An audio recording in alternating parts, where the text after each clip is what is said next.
Everyone's coming on now, right? Hopefully. Yeah. Is this working yet?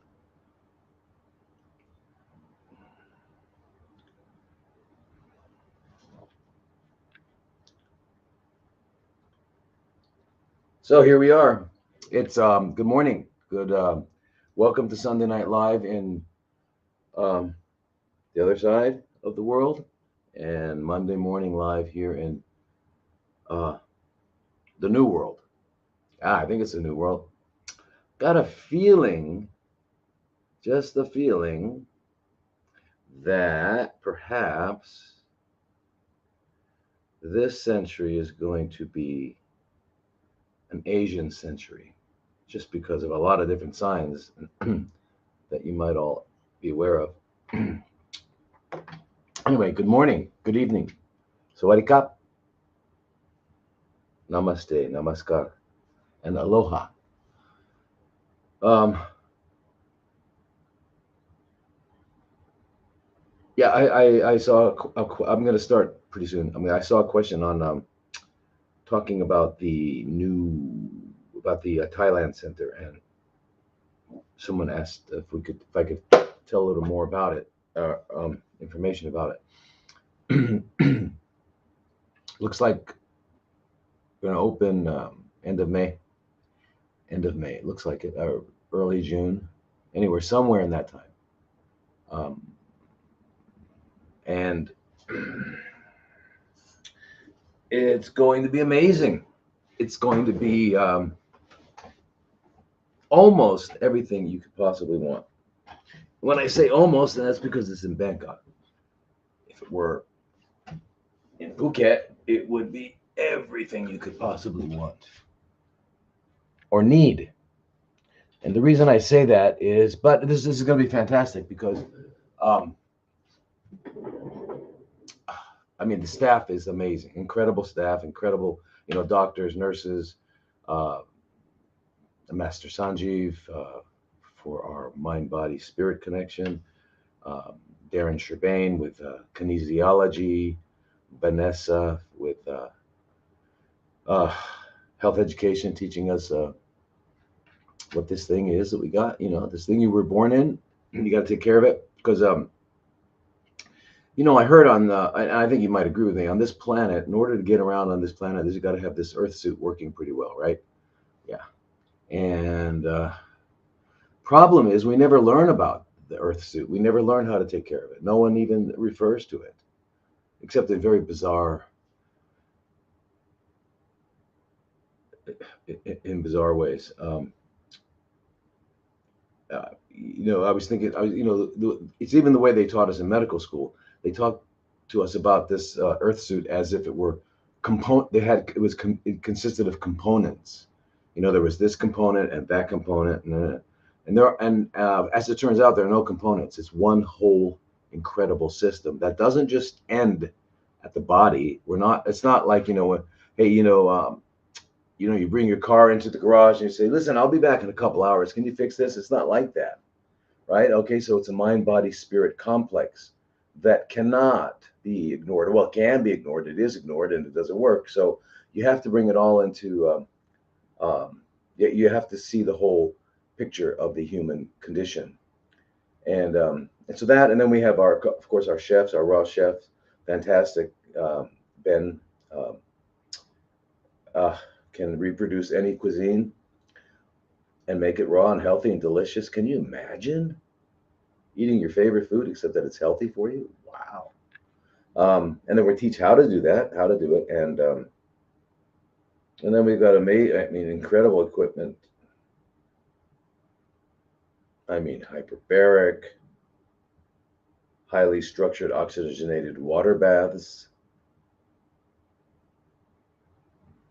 Yeah, of course, ozone in all of the latest ways of administering it, and et cetera, et cetera, et cetera. Anyway, yeah, so that's what's going to happen. And then eventually, probably within a year, we'll be opening up a healing center in Phuket where we'll be in the kind of like a jungly situation. And when you enter, you leave your shoes at the door. And you get to put them on about 3 months later.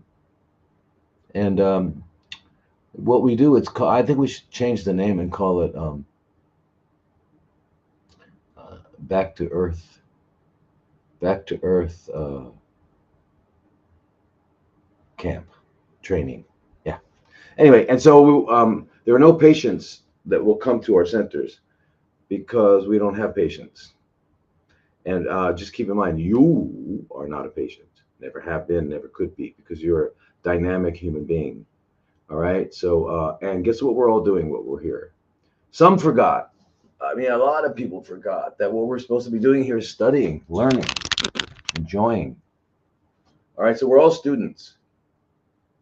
We're all students. And the day you stop being a student, uh,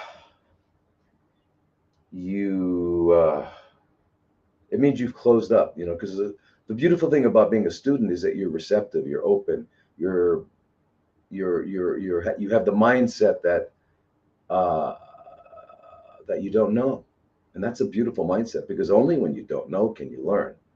If you think you know, you can't learn, right? You can't pour water into a full glass, right? So the fact of being a student, it's a psychological perspective. A student is someone who says, I don't know and I want to know, and I'm here to learn. So anyway, we're all students. Even the teachers are students. And so that's what we accept. We accept students who want to learn how to um, live uh, according to the laws that define our biology, our psychology. We don't have to worry about the spirit. The spirit's perfect, always has been, always will be. So there's no way you can't fix it. It's perfect already. All right. We just have to get it aligned, in alignment. But like, see, there I am. I'm talking about it as if it were separate. It's all one thing. It's all one thing. So anyway, I got off of that little thing, but that's what I wanted to tell you about. The new center would be opening hopefully end of May, early June, and it depends. There's a lot of last little things that have to come together regarding uh,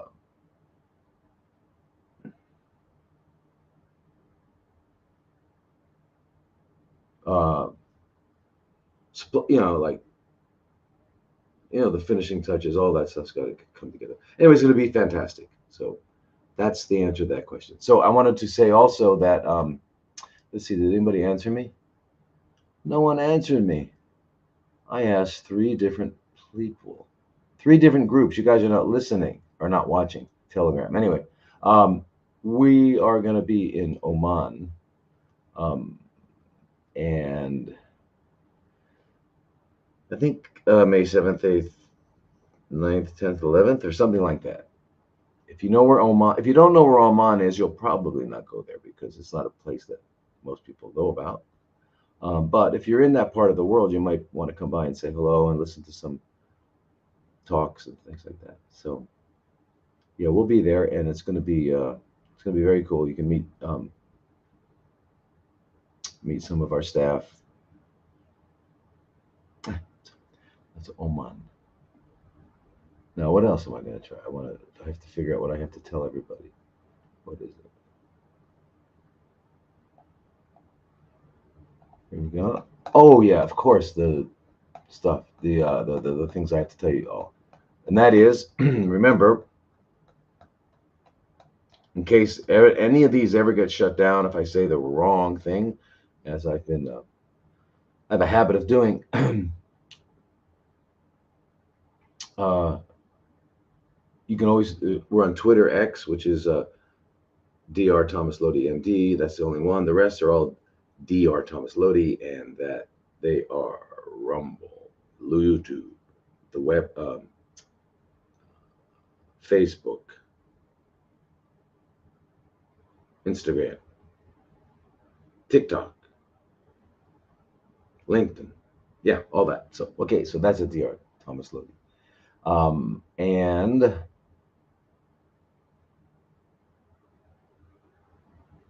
starting, I don't know. It's kind of changing, but soon. I thought it was going to be May 1st. Maybe it's not. Maybe it'll be a little later. But we're gonna start three groups. Remember the three groups: general health,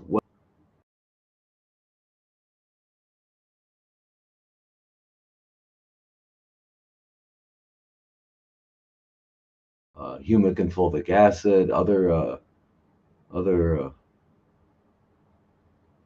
detoxification, diet, exercise, it's all there. So then the second group is going to be on a guided, basically for people interested and want to talk about parasites, right? Because I've seen that there's a big need for that. So we're going to do the parasite. We'll have a parasite group, and then the third group will be for chronically fermenting cell group. Okay, and we were going to make it like have one group for breast, one group for ovary, but that only would reinforce the false understanding that these are all different. They're not different. They're the same. Okay, so for any of you out there who are, are new here, or you may have forgotten that there are no types of CFCs. By the way, CFC, remember, chronically fermenting cell, is really what's going on in our bodies. There's no whoop, whoop, there we go. Okay. Anyway, there's no such thing as cancer in our bodies. Okay, cancer is a zodiac sign. You know that. We've talked about that. But there are chronically fermenting cells, and guess who has them? Everyone you've ever met and everyone you ever will meet, and that's because it is a normal homeostatic corrective response to a certain situation, and that situation involves a whole myriad confluence of toxic factors, including the mind, or especially the mind. And remember, the mind is thoughts, mind. They're all different forms of energy. Everything in the universe is energy. So they have the same kind of impact. In fact, Bruce Lipton was talking about, you all know Bruce Lipton, right? The Biology of Belief, was talking about where they looked at chemicals such as hormones, etc., that have their action because they land on a cell that happens to have that receptor. And so then but what they discovered is that the reason the ligand, as they call it, that which binds to a receptor, is vibrating at a particular frequency, and so is the receptor. And so those frequencies match and they grab each other, right? They're attractive.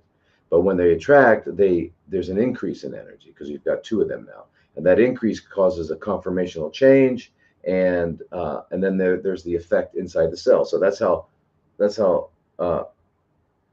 receptors and that's how something affects a cell, because it has the receptor. Well, as it turns out, what he discovered is that if you just took the energy, the frequency, rather than the chemical substance, but rather just the frequency of it, and you somehow got it to the receptor, the effect is 10 times greater. So imagine that 10 times greater. So we're talking about thoughts and thinking and all that. So that's also part of the confluence of external anyway, toxins that affect our cells. And then we knock out the most vulnerable part of the cell, which is the mitochondria, which make energy, right? And that's because it's full of oxygen, and oxygen is as you know, out here in the big world, the macroscopic world, oxygen is really important. Otherwise, you don't get to live. However, you don't light a match anywhere near an oxygen tank. Okay, so in that sense, you could say it's flammable. And then on a biochemical level, it's also flammable, but in a different way. I'm just using that as a metaphor. But it produces free radicals, which are destructive, which is basically what burning is, rust is. Yeah. So anyway, they knock out the mitochondria, and you lose a certain percentage of them. Who knows, 30%, 35%, 40%. And you wind up, the cell says, whoa, now I have to change operating systems because I can't rely on the old-fashioned oxidative phosphorylation. So I'm going to have to ferment. And so to ferment, I got to turn this on, turn that on. So the cell makes all these switches, doesn't mutate, it just changes genetic expression. I don't need this one, I do need more of this. And you wind up with this epigenetic change. So you have different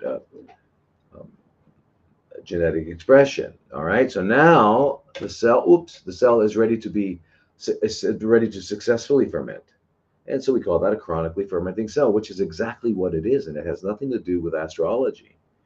I don't know why. Can you believe it? The allopaths are really stuck on astrology. How did they do that? I thought they were into all this science-based stuff. As it turns out, actually, astrology is the granddaddy of all. Actually, alchemy is the granddaddy of all. Out of alchemy comes astrology. Out of that comes everything else: astronomy, mathematics, you name it, biology, geology, astronomy, all of it, astrophysics. Yeah, it all comes from that. And someday we'll talk about what is alchemy, the real alchemy, not the stuff you read about in the books where it turns lead to gold. It's not that. Um, okay, so that's that. I guess we're ready to get going. There was one fellow here that was writing earlier before we opened. Is a fellow named Scott, and talking about bladder rather than prostate. And there's really, remember Scott and everyone, that the only difference between all these things, if you have CFCs in the prostate versus in the bladder, just means location. And what is that? What is the difference? Because clearly they're not the same. One's the bladder, one's the prostate. Yes, they're not the same. But the difference is this: it's the function of that cell under normal physiological conditions. So a prostate cell is going to do different things than a bladder cell, which is different than a liver cell, different than a heart cell. So those are the differences. And the other differences are the draining pathways, right? Which lymph, which, so all those things distinguish it, and what's around it. If it grows, if it grows a little bit this way, is it going to disturb anything or not? So those are the distinctions between the different locations, not types. Okay, so in your case with the bladder, there are things you can do. And it depends on the, if it's just on the surface and it hasn't gone through the muscle yet, then you can, you can inject through the urethra, BCG. That's very good. But there's lots of things. Basically, though, the entire program that you would undertake is the same program you would undertake no matter where it is. Because remember, it's all the same. Chronically fermenting cells, period. That's what is the problem. That's what's causing this disruption in physiology. And then I want to get to the questions right away. However, I wanted to talk about a couple things that I think are relevant and important, and perhaps apply to everything we do. All right. So what am I talking about?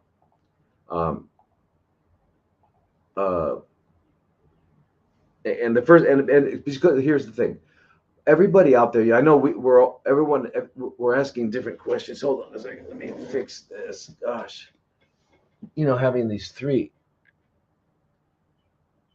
cameras.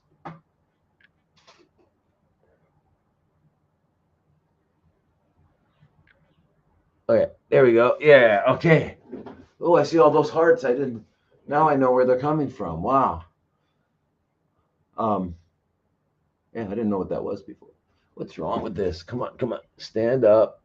Stand up. These little things are lazy. Yeah, there we go. Okay, cool.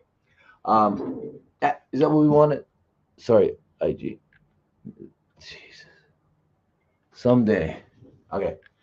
Now, what I wanted to talk about was something where there's no one out there that doesn't know, really. I mean, even though you're going to ask questions, and there may be some confusion on diet, especially since I can't believe it.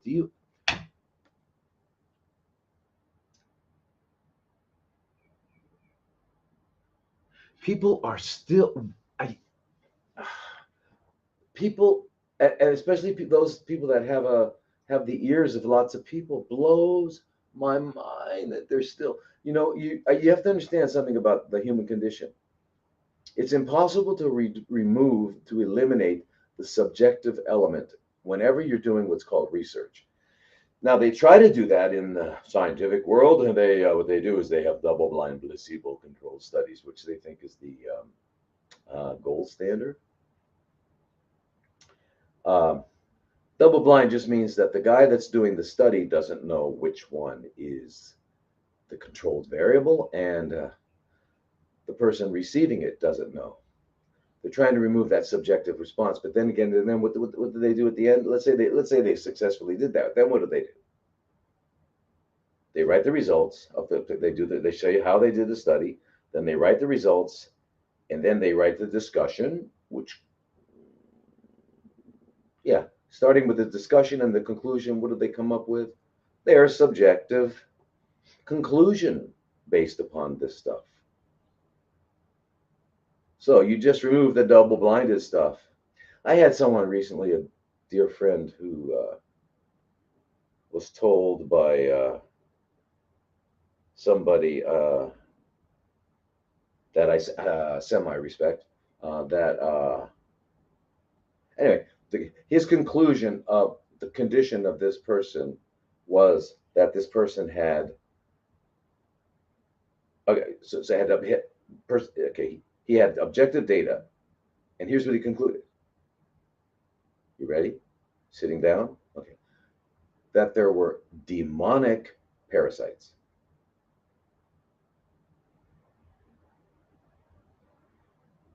So, I mean, um, subjective? Okay. So, anyway, and what I was referring to a minute before I freaked out there was that Mercola and David Wolf, um, people I respect, are trying to throw in things like kale is no longer a superfood, and you've got to eat dead animals according to Mercola. So anyway, what I'm going to do, I have to do is I'm just amassing the research now. I'm going to do some real specific details. I want to settle this forever if we can, once and for all. Okay, I'm going to settle this once and for all. I'm going to do one on the consumption of corpses by Homo sapiens. Okay, we're going to talk about that at every level, and I'm going to show you the research at every level, which is gonna it's like if you read the research, even if you wanted it to be true, you couldn't read the research and conclude that it isn't. Conclude that it isn't true. And the other one with kale and oxalate and all that sort of thing. It's so boring. Why are they still going on that? And I know, unfortunately, some of you still believe it. And I had a guy the other day who's still talking about the blood type diet, eating right for your blood type. Oh, I guess I'll have to do that one again sometime, right? Yeah. All right.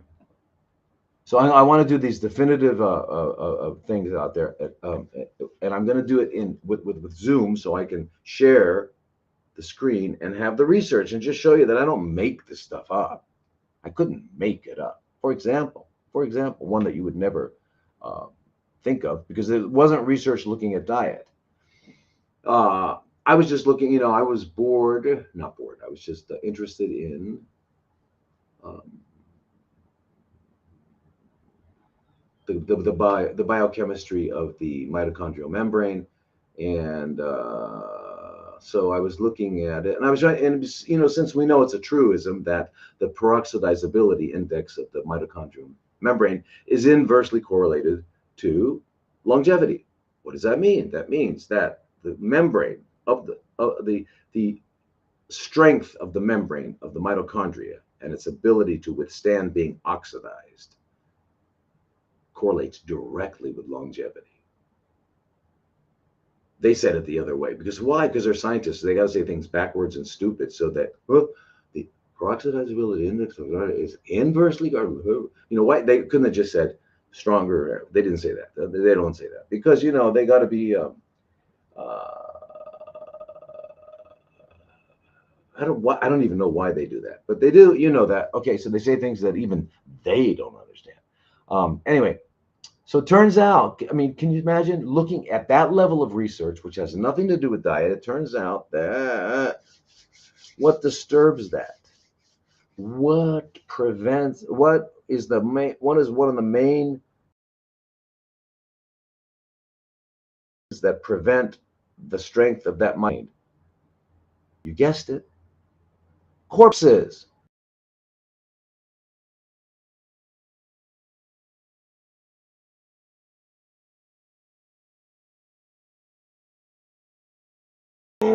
like my corpse. Okay, here's the thing. Did you know that even okay, so there are creatures that were designed, right? Anatomy, physiology, which is form and function, right? All right, so organisms that have chloroplasts, they're going to photosynthesize, right? Organisms that have gills, they're going to breathe in the water, right? So we know anatomy is physiology. Did you know that? So cows are, and horses, and rhinos and elephants have extremely long digestive tracts. I mean, for us, for example, we're 10 meters, which is 30 feet, so pretty long, right? Yeah. Okay, so the longer it is, it means it's designed to deal with plants. It's designed to deal with plants. Well, one more time, it's designed to deal with plants. Okay. So now the dog, cat, and all that, they have very short, straight. Got to get it out quickly. Why? Because dead flesh putrefies. You know what I mean by that? Go take a walk, and when you pass by a corpse, you'll know it by the off-gassing of the putrefactive elements, compounds. I mean, you got to get it out quickly. All right. So there are basic anatomical differences between all of that. So, but did you know that even those organisms, mammals, that are designed to eat flesh, like the lion, tiger, hyena, panther, bobcat, all those guys, right? Did you know that when you do a look at the comparative uh, illnesses I mean, comparative, I mean looking at all species, we find that even those, well, okay, of all, let's say we took all the creatures, we're in the jungle and we've got all the creatures. Which ones are more likely to develop CFCs?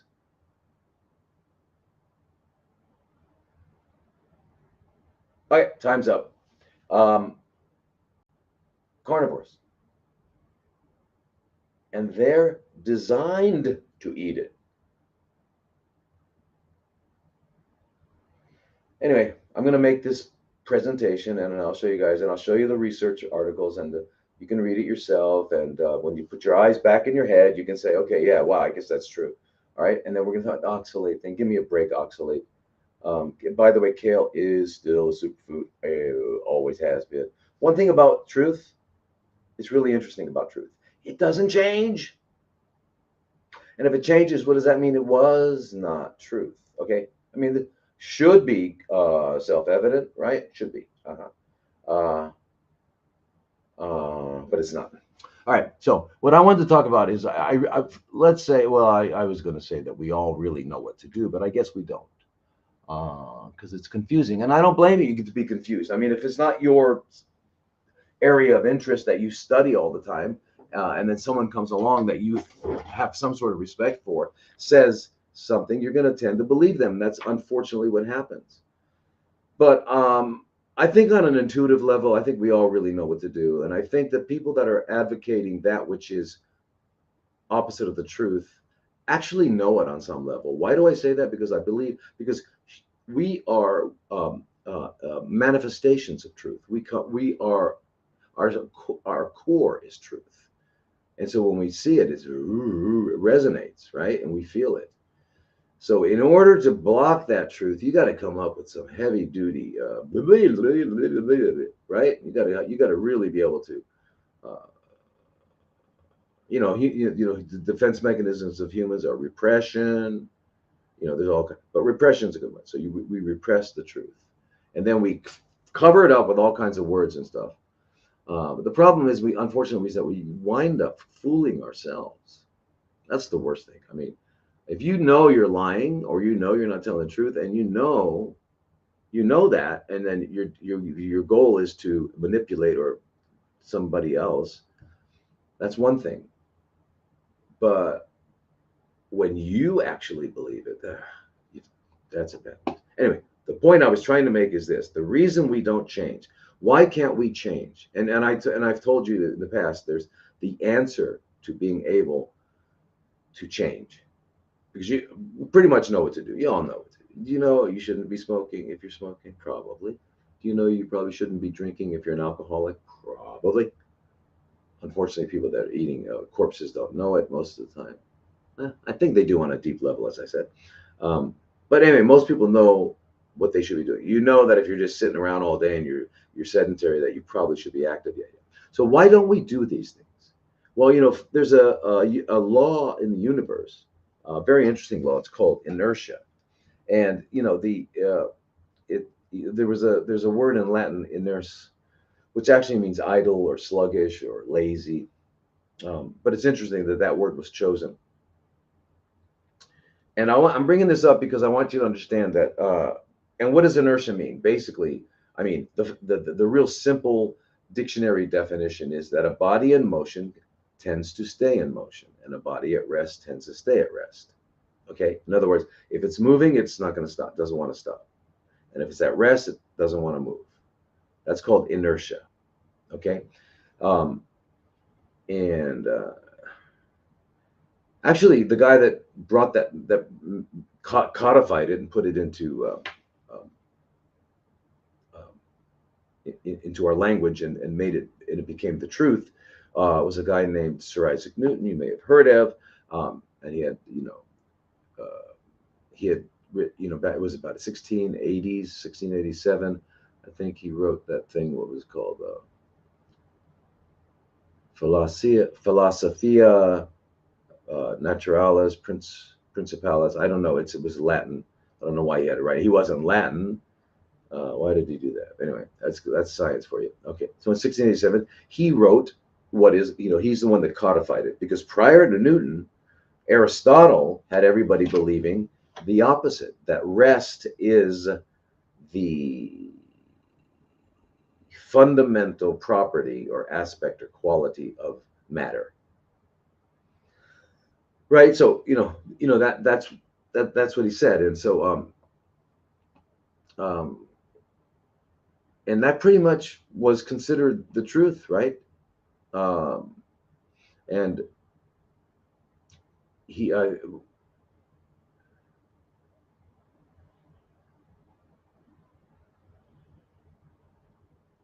anyway, a lot of philosophers didn't really go along with that because it didn't quite ring true, but it became the truth. But Aristotle was considered, one of the brilliant guys. I actually like the guy just before him, right? Just before him, his name was Plato. Plato was like pure.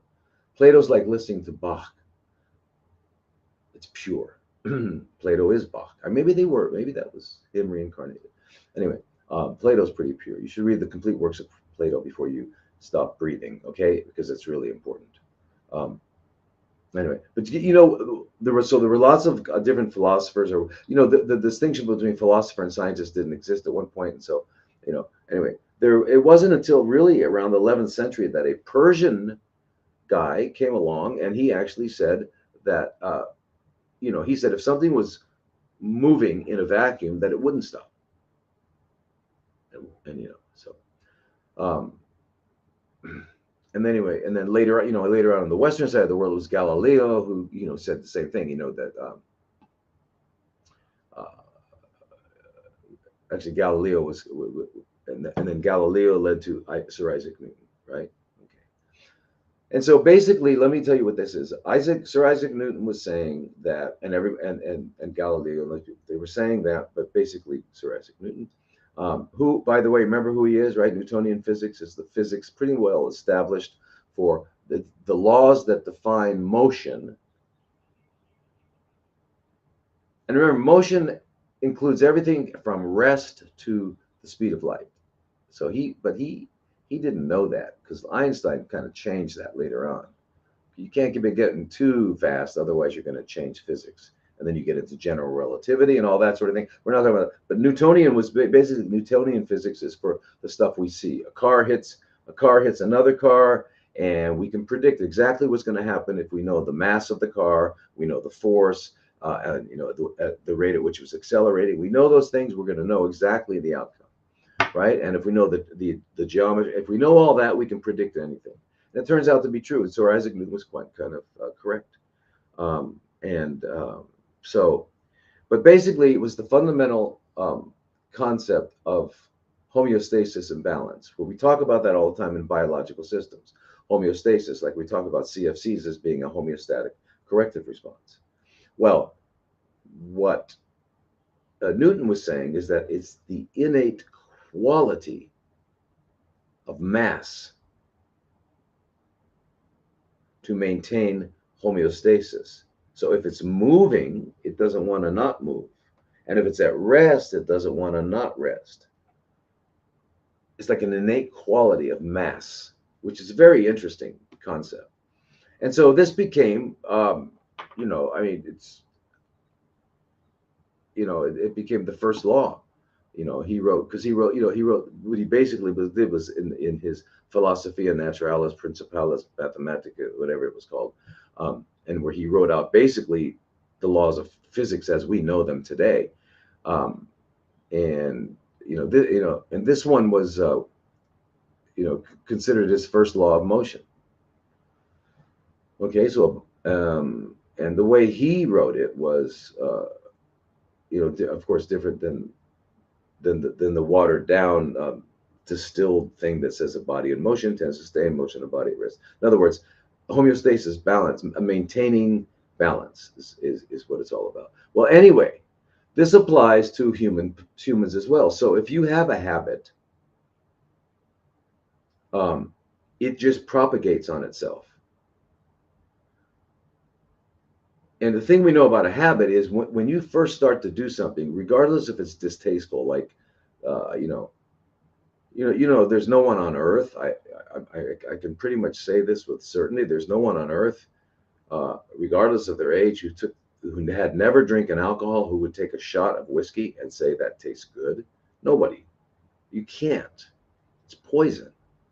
But anyway, you get used to it, and then you start to like the poison, right? And hey, I like being poisoned. In fact, they call it intoxication. So I like impoisonation. I like being poisoned, and you get to like that. Yeah. So anyway, um,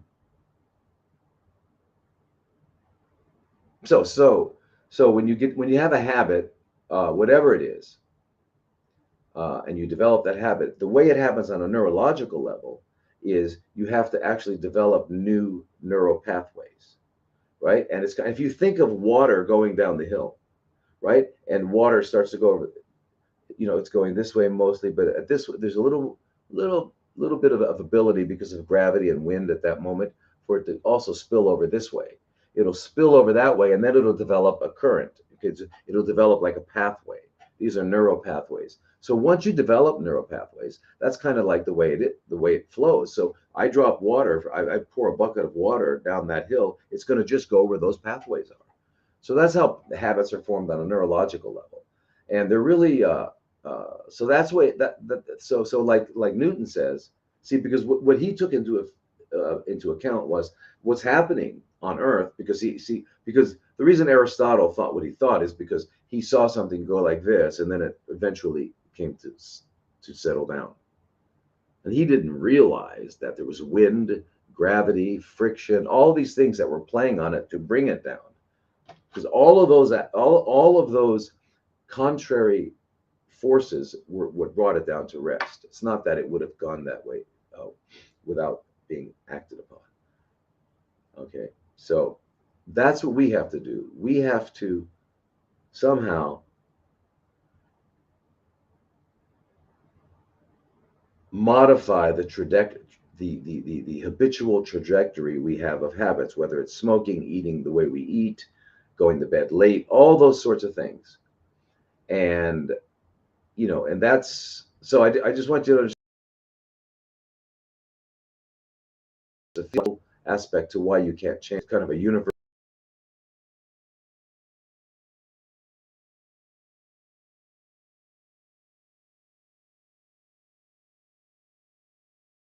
maintain. So you've got to actively change, do something to act on this habitual course, right? And what I've learned, and test it out, test it out.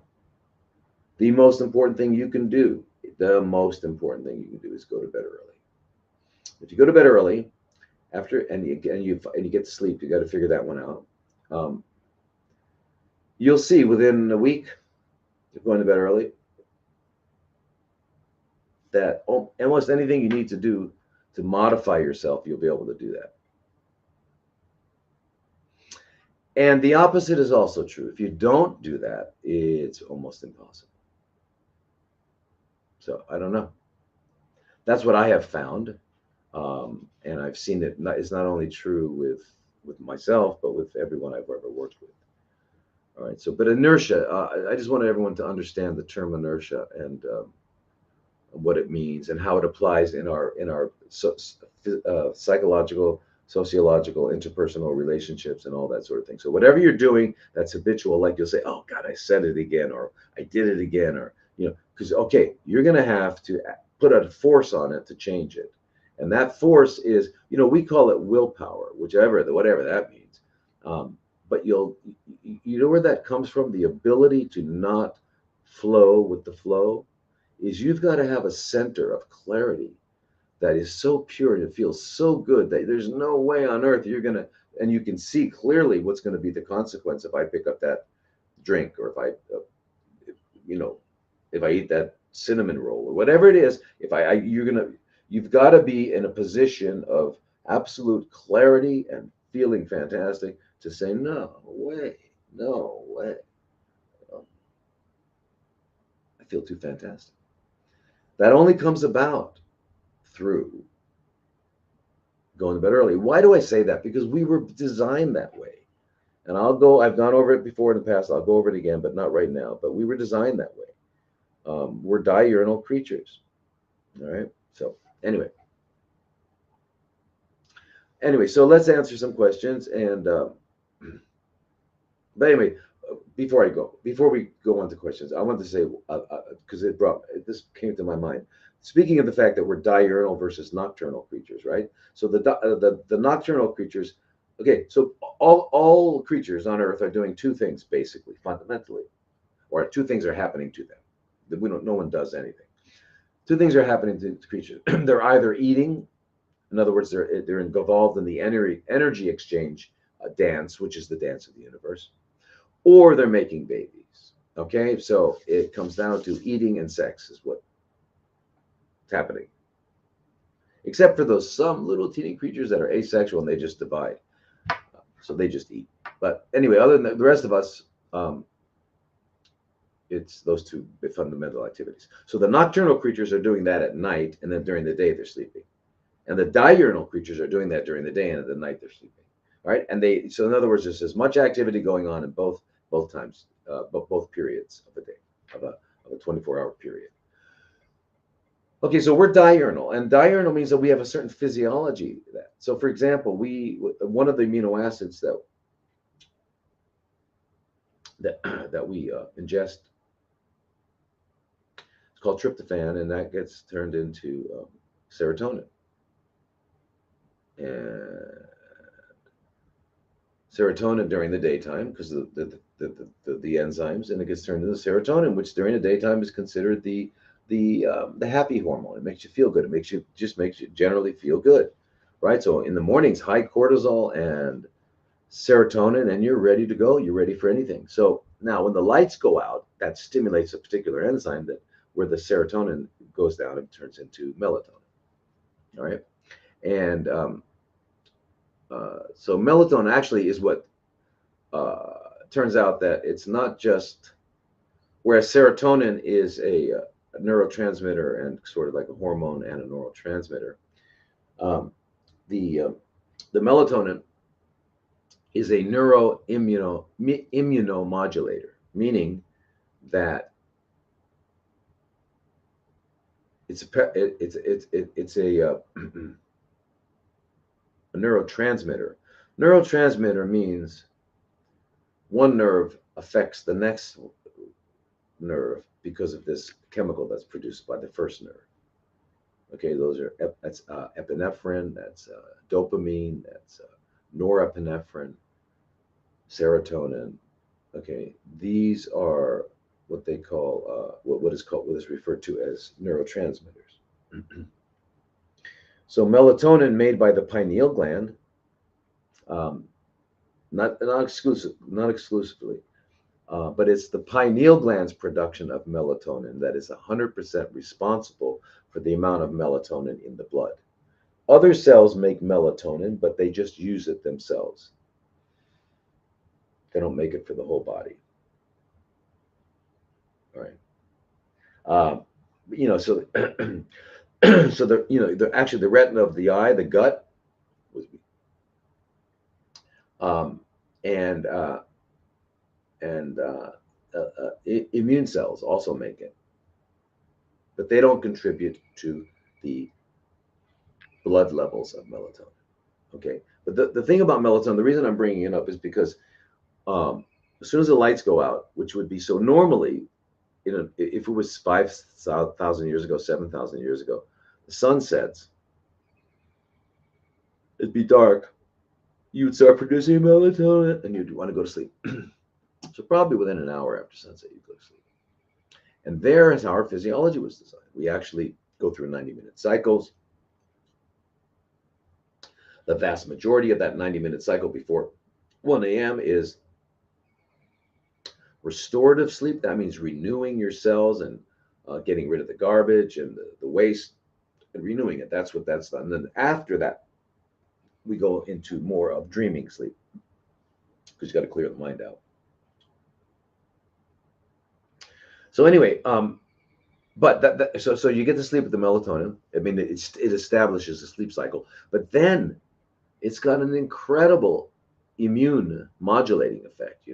So I mean, it increases T cell proliferation. You know what T cells are? There's the T helper cells and the T effector cells, CD4, CD8s, and that's how basically the immune system eliminates CFCs.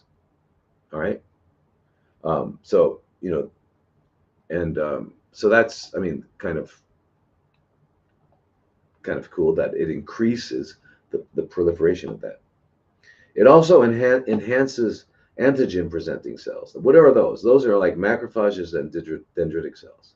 What that means by antigen presenting cells is that when a T cell, as soon as a T cell produced in the bone marrow goes to the University of Thymus underneath our chest bone here and graduates, now it's a trained assassin, and it hangs out in the lymph nodes and in different places, but mostly in the lymph nodes. It's hanging out. It's called a naive T cell. I mean, I don't know what to call it, naive, but it's naive, and it's waiting to be told who to assassinate. So the macrophages and dendritic cells are they're out in the tissues, and they're taking bites. When they take a bite out of something, they only take bites out of things that aren't supposed to be there. They take a bite out of a CFC, and then they bring it to these naive T cells that are waiting. So they're antigen presenting cells. All right, pretty important. So these antigen presenting cells are stimulated by melatonin. Okay, so if you stimulated those and the T cells, you've just upregulated the whole immune response, right? And then probably one of the most important things that melatonin does. Now, when we can look at the immune system as it's a polarity. It's called the Th1 polarity versus the Th2 polarity. And the Th1 polarity, I mean, the Th1 side of things is like active kill. I'm going to get that. It eats up, eliminates the CFC. That's what it does. All right. It eliminates it. Where are we here? It eliminates it. Yeah. Okay. Huh.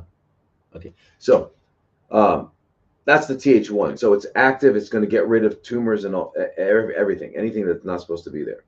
Now, the Th2 is more of a more chronic condition. It's how to deal with a chronic inflammatory process and things like that. I mean, it's more, in fact, it can actually be the reason we have a lot of problems. But it's also needed for excuse me, you know, regulation of the immune system, and so it's a necessary part of it. But so anyway, some of us get stuck in the Th2. We're pretty much dominated by Th2, and Th2. If your immune system is basically Th2, you can't get rid of CFCs. You want to get it back to Th1. Melatonin does that. Amazing. So it brings the T helper cells back to the Th1 position by producing certain cytokines. What are cytokines? CYTO. Anything with the CY is going to refer to cells, like cytology is the study of cells. Yeah, so anyway, um, so cytokine. I don't know how kine came out to mean substance produced, but it does. Okay. Um, so anyway, so it produces the melatonin stimulates the production of cytokines that sort of prime everything to go to T1. Okay, pretty cool, pretty cool. The other thing it does is it improves and increases the functional uh, ability and activity of the natural killer cells. Natural killer cells differ from T cells in that they don't need an antigen presenting cell. They already know they're natural killers. Yeah. So you prime those too. You also need those if you have CFCs, right? And another amazing thing that melatonin does is it with the granulocytes, which are certain kind of white blood cells like polys and even the anyway, there's different kinds of white blood cells that are granulocytes. They kind of engulf things. Anyway, it increases the it prevents those cells from going through the normal process of apoptosis. Right, all cells have to undergo what's called programmed cellular death, where they recycle all their materials, and then new ones are born. They have to go through that. So anyway, but what melatonin does is it actually is an anti-apoptotic signal. Okay, so it promotes survival, increased survival of the granulocytes and the B lymphocytes. B lymphocytes, unlike the T lymphocytes, B lymphocytes are the guys that produce antibodies. All right, which was very interesting. So they were there. I mean, there was a study where they took mice and they gave them, uh, you know how scientists are. They gave them leukemia. Anyway, so so the ones that got the melatonin, they had a survival of 30 to 40%, and the ones that didn't get the melatonin had zero survivability, based on this. Yeah. So okay, and excuse me. The other thing melatonin does is it activates. Can you imagine? It activates the splenic lymph nodes in the bone marrow. Um, ability to of cytotoxicity. Cyto is cell, toxicity is toxicity. So improving the ability of cells to the immune system to have a to eliminate CFCs. All right. Um, so, but what they specifically do is they stimulate the antibody dependent cellular cytoxicity, cytox, cytox, cytoxicity. Okay. Uh, And what that means is this. Remember, we were talking about T cells. That's different. T cells I mean, T cells eat things. I mean, the T cell is an adaptive response, right? It's an adaptive. It's got to be taught by the macrophage or dendritic cell what to do, and then it goes and it kills, right? It kills actively. Whereas the B cells, remember the B cells, what do? They produce plasma cells, which in turn produce antibodies. So again, so melatonin stimulates that as well. So and it stimulates natural killer cells. So basically, melatonin stimulates both the innate immune system, that which we is on the job right away, and the adaptive immune system, which is how we learn how to, how these parts of the immune system learns how to, in the long run, maintain immunity. Yeah. So. Um,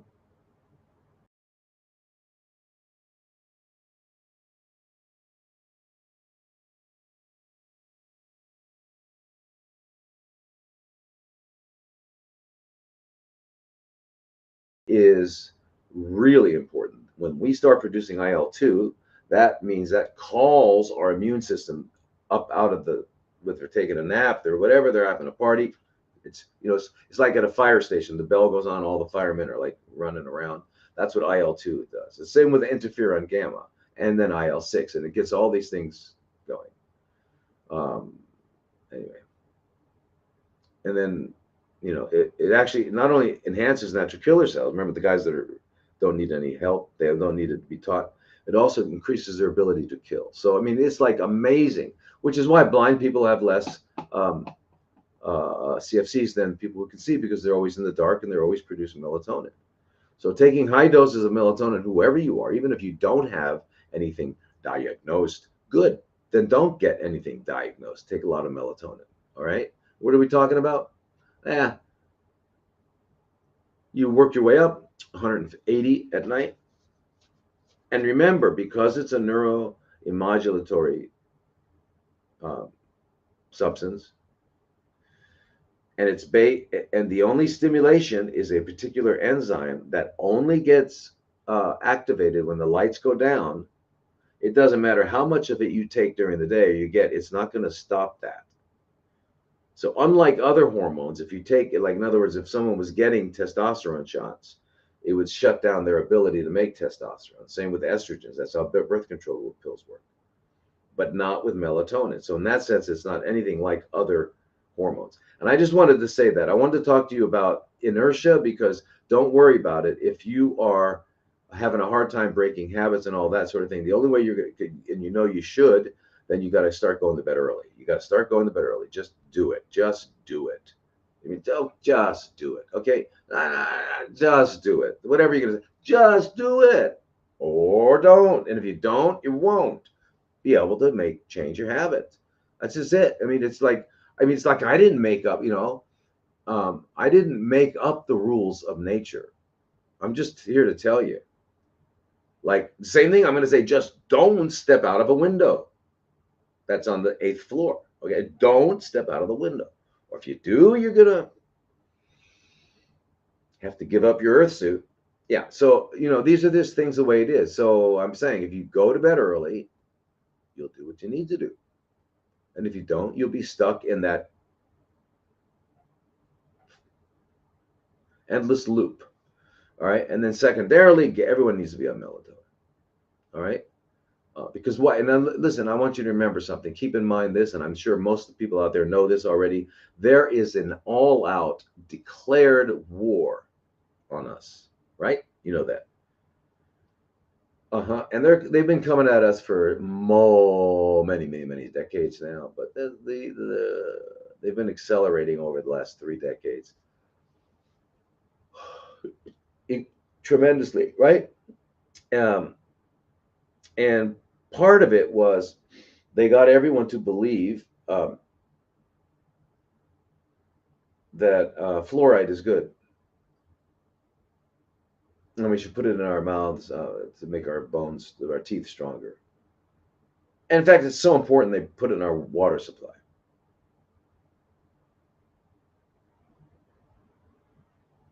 Well, anyway, okay, it is an extremely toxic material for human beings.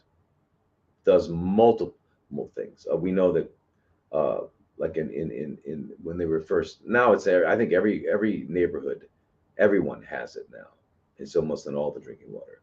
But back in the day when they were first starting to do it, they found that the areas that had fluoridated water had an increased rate of hip fractures and others. Yeah. So it's the opposite of what they say. That's a good thing, rule of thumb to remember. But the thing I'm referring to in relation to what I was just talking about, just so you don't think I'm out of my mind and always segueing, I do segue, but anyway, is because this fluoride directly attacks the pineal gland, which produces melatonin. So my point there is that we're all victims of the war that we didn't even know was declared until someone alerted us to it. And one of the things, one of the major collateral damage is the function of our pineal gland, which is, it does other things too. It produces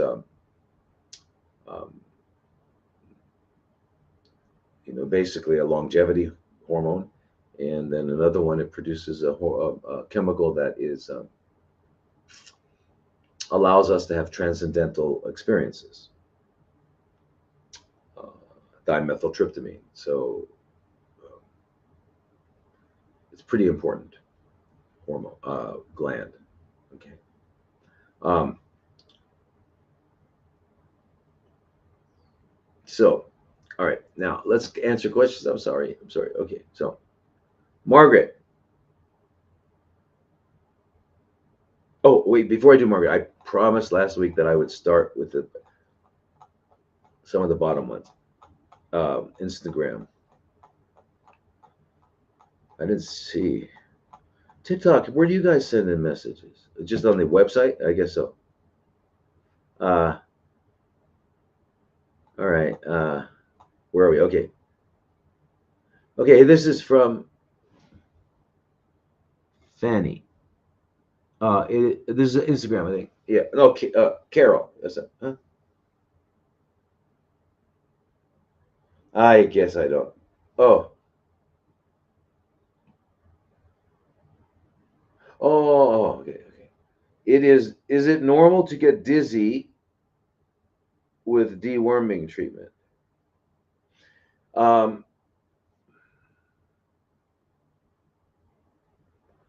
Well, it's not common. It's not common at all. There's no reason why it actually should be. I gotta fix this. My God, hold on a second.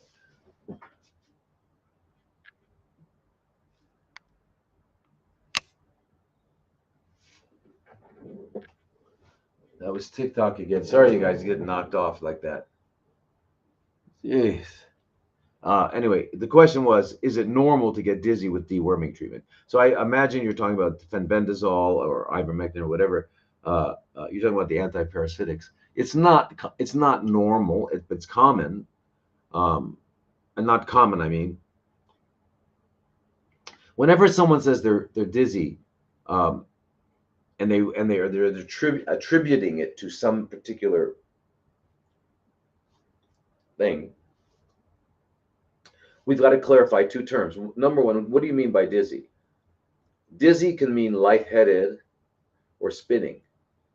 They're very different. They're manifestations of very different underlying um, adaptive physiological responses. So we have to know what you mean by that. Um, and then, and this happens with a lot of people and a lot of things, is that if things occur in some sort of there's some sort of temporal relationship, they assume cause and effect. Assume cause and effect.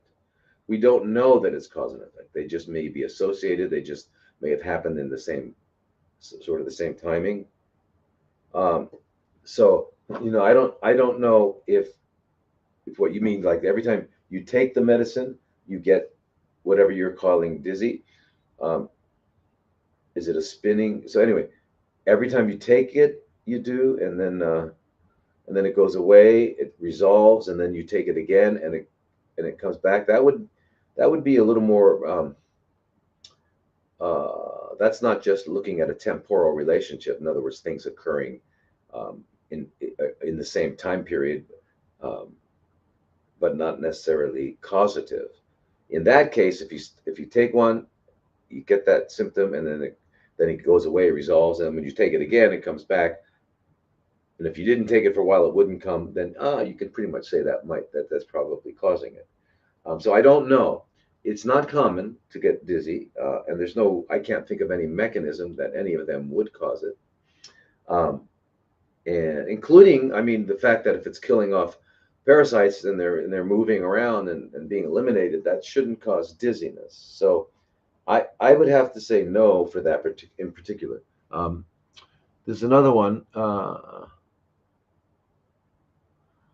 40-year-old female, triple positive breast, CFCs, had chemo, radio, DIEP flap.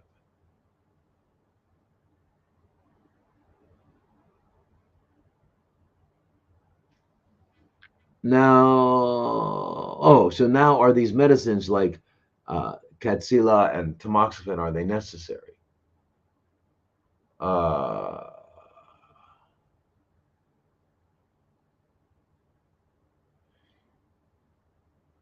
okay, so I mean, and that's a good question. A lot of people might have it as well. So here's the thing: the whether it's necessary would okay. You told me that you were triple positive. Triple positive means estrogen receptor positive, progesterone receptor positive, and HER2 positive. All right. So the tamoxifen is going to block estrogen from being able to stimulate the estrogen receptor alpha, which is the one that makes tumors grow. It's going to block that. All right. And with these treatments that they're suggesting for you, what they're going to do is block the effects of estrogen. Okay, again, three estrogens our body makes: estrone, estradiol, and estriol. Estrone and estradiol both are agonists. That means they attach to uh, estrogen receptor alpha, and it's estriol that attaches to estrogen receptor beta. Beta makes them shrink, alpha makes them grow. So what they're doing is they're focusing on somehow blocking the effects of estrogen on blocking the effects. In other words, blocking that receptor so that the estrone and estradiol cannot bind to it. And if you were to do that successfully, you could only do it for, I think, 5 years, and then if you continued, you have a risk of having, excuse me, uterine cancer or uterine CFCs. So here's how I would recommend to do it. This is what I recommend to. Not I can't recommend to you because I don't know your whole situation at all, so I can't really recommend to you. But in situations where I have people, students I'm working with, um, we focus on stimulating the beta and restoring balance to the hormone system. Okay, so there are no good or bad hormones. There are no good or bad chemicals. They are just what they are. They do what they do, and they all have a function, a necessity, because we wouldn't have a chemical produced by our body that wasn't necessary. All right. Now what becomes clear to any student of physiology and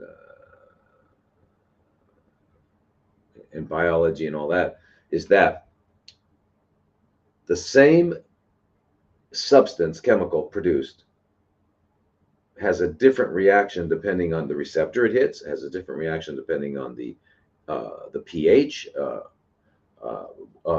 whether or not there are other chemicals around. And so it's not that, I mean, it has a different effect. It's always doing what it does, but it has a different effect depending on its environment, depending on the context.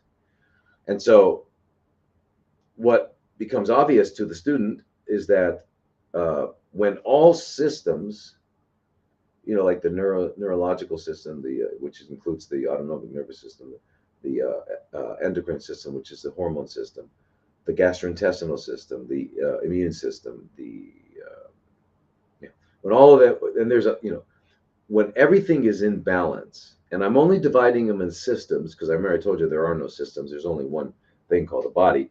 But the reason I'm dividing it into systems is just so that we can work with it specifically and make sure we cover everything. And it's easier for our minds to understand. So we bring all these systems into balance. And once they're in balance, in other words, we've restored healthy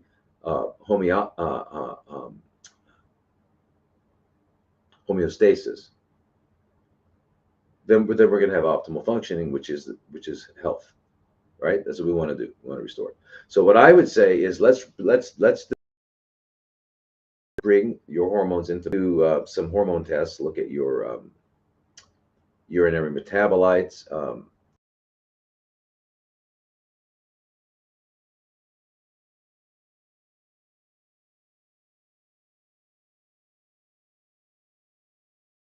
is because it's, usually the parent hormone that's produced by the gland. So in this case, we're talking about estrogen being produced by the ovary.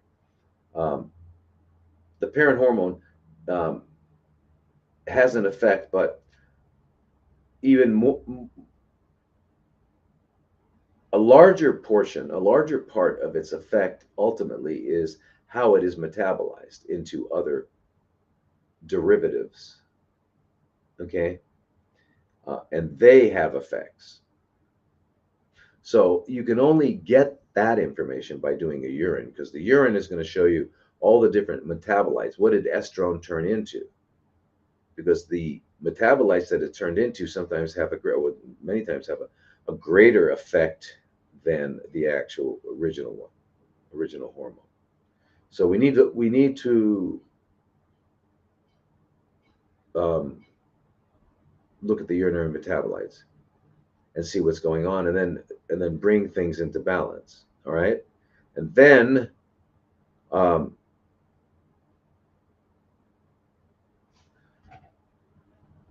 let's stimulate the beta receptor more as much as we can to kind of shrink things. Um, and so we can do that with certain products like soy, the phytoestrogens in soy, uh, flax seeds, excuse me, flax seeds and grapes. I mean berries. Yeah. So, but you know, and that's a very. I mean, I just want to clear up a little bit. Now, this should be important. This is for men and women. All right. Um, and that's regarding the uh,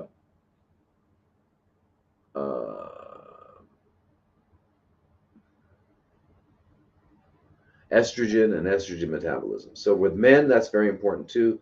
We need estrogens for, I mean, our bladder, If we have estrogen receptors on our lungs, in our lungs, our stomach, all people do. Lungs, stomach, pancreas, colon, bladder, prostate, the bones, and larynx. I mean, it's all around.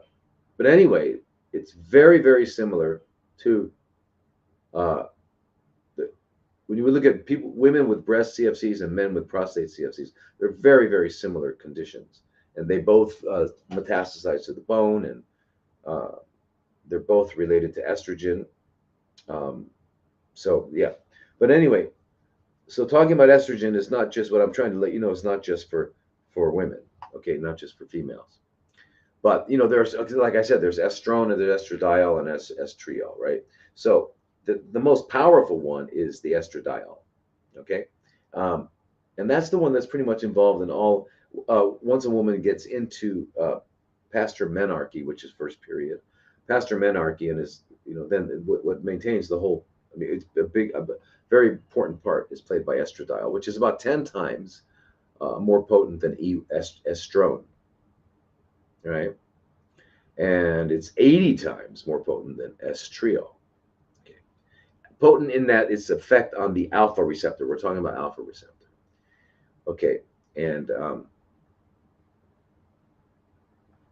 so when it gets metabolized, right? So the estrogens are released, and they can get metabolized, and they get metabolized mostly in the liver. Okay, and even though they call them good and bad estrogens, they're not. It just means that if you have a predominance of a certain estrogen, it might stimulate the growth of CFCs, whereas another one will actually block the growth. So good and bad, they're not good and bad. That's just kind of the actions they have, right? So the so okay, so the first there's phase one and phase two of the detoxification in the liver, right? Um, and there's they can go down through the um,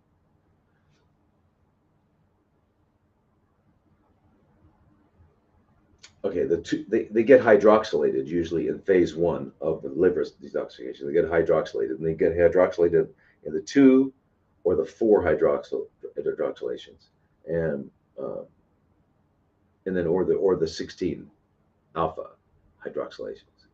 The second part of phase two is methylating them. And when they get methylated, they get dampened, turned off, and actually convert some. So, for example, the 2-methoxy estradiol, 2-methoxy, actually shrinks and gets rid of tumors and is actually used therapeutically. We use it. 2-methoxy estradiol, which is 2-Me2, can shrink tumors, whereas estradiol would do the opposite. Yeah. So, you know, it's very interesting. So the same with 2-hydroxyestrone, 2-methoxy estrone instead of 2-methoxyestradiol. Also, again, same thing.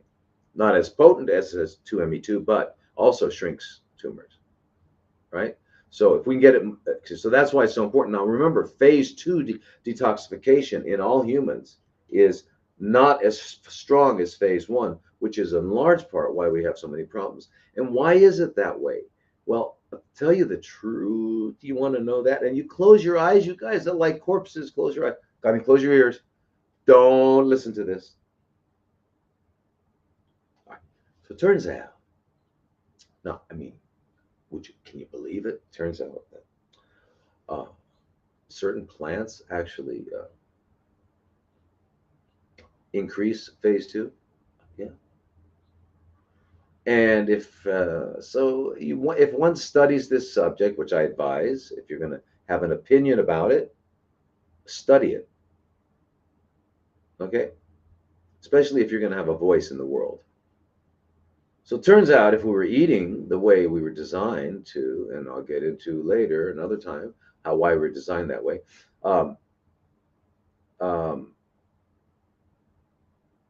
If we're eating the way we were designed to eat, we would have pretty much probably equal phase one and phase 2.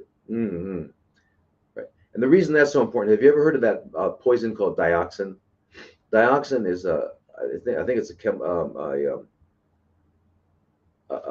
it's from some industrial chemical.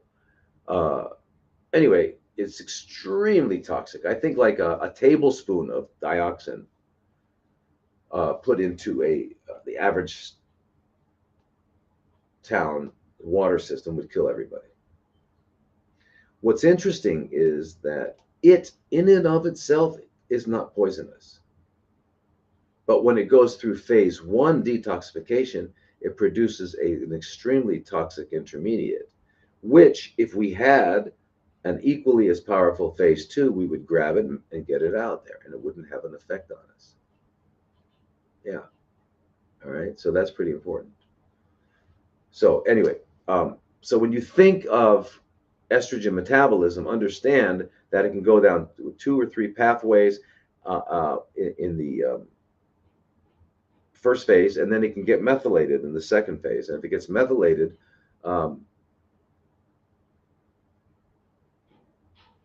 it's very important. Now, I mean, if it gets methylated, as I said, it can be neutralized or turned into something really good. Now, remember, the estrone and estradiol and estriol, these are the 3 estrogens, and they're very different from the synthetic estrogen, like the one they call Premarin. Now, Premarin is made up of only E1 and E2. And estrone E1 is the main estrogen that is made in women who've gone through menopause, postmenopausal women. If it gets really high, then we can have an increase of breast CFC. So you've got to see if it gets high. If we maintain balance because we're eating and living correctly, then that won't happen.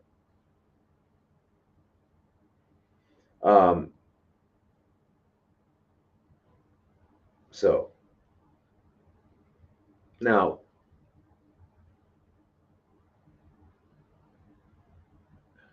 so there's the 2-hydroxyestrone, there's the 4-hydroxyestrone, and then there's the 16 alpha. All right. So the 2, and I just think it's important to talk over this a little bit.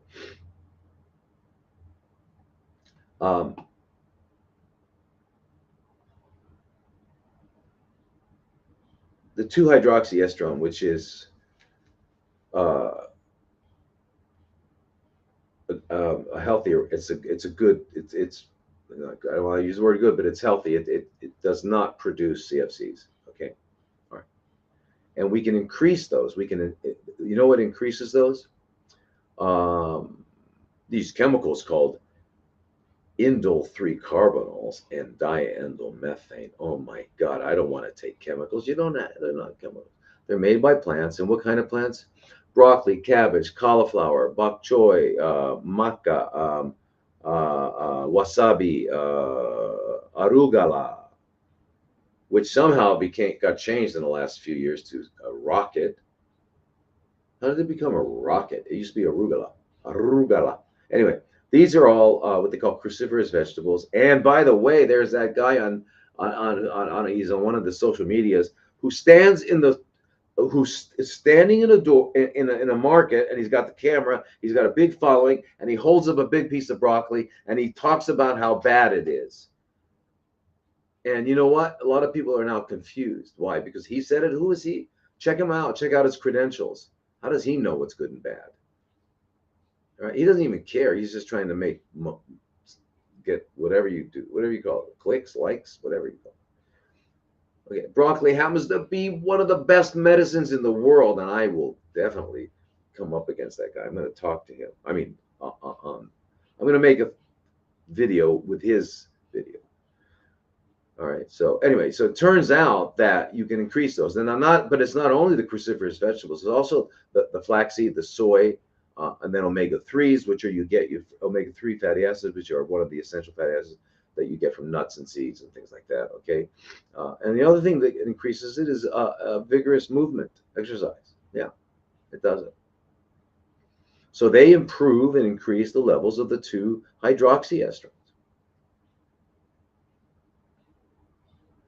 Now, the 4-hydroxyestrone, by the way, is considered the most genotoxic, the most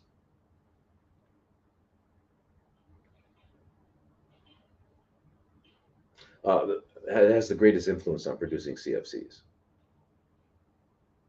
and damages DNA and all sorts of things. All right. And so normally our body, but it does have a role, but normally, so our body will make usually more of the 2 and then much less of the 4.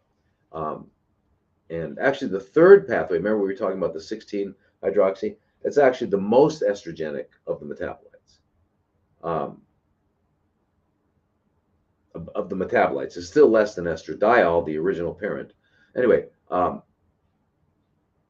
but the 16-hydroxyestrone has been shown also to encourage tumor development. So often you'll find if you have a functional doctor, they're gonna look at the 2:16 ratio, right? And the higher that is, the healthier, right?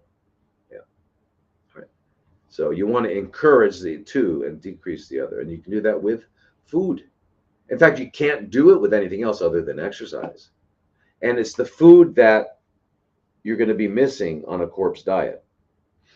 Because I had a guy who said to me, I thought you were okay until I found out you were advocating a plant-based diet. I've been eating.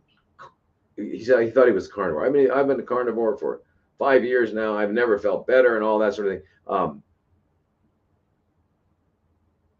And you all know he's not a carnivore. He's a corpse eater. Okay, so that's another.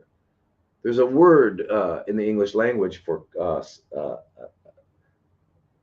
someone or something that devours corpses, and it's called ghoul, Ghoul. You know, goblins and ghouls. All right, so anyway,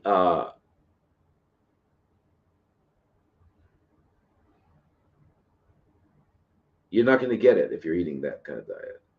I mean people that eat that exclusively. I can't believe it. Exclusively. All right, so